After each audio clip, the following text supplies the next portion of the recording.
Сәлем достар, бұл жылы наурыз айында екі затмение ай тұтылуы болмақ. Соның біріншісі осы 14 наурызда болады. Бұл жолы бұл ерекше астрологиялық құбылыс Бикеш Дева белгісінде болады, және бұл соңғы 9 жылда болып отырған алғаш рет осындай энергетикалық өзгерістерді әкеледі. Егіздер близнецы белгісі үшін бұл не әкеледі? Сізде бұл отбасы, жылжымайтын мүлік секторында өтеді бұл затмение. Бұл сіз үшін үй сату, үй сатып алу, көшу, жаңа жерге көшу, немесе қайта көшу мүмкін, қонысыңызға кезінде тұрған жерге жөндеу жұмыстары басталуы мүмкін. Сондай-ақ отбасылық қарым-қатынастарға ерекше назар аудару қажет.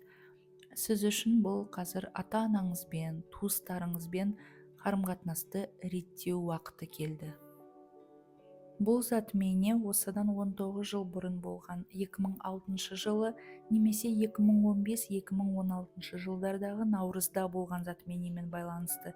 Сондықтан сол кезеңде болған оқиғаларды еске түсіріңіз. Бұл жолы да соған ұқсас өзгерістер болуы мүмкін.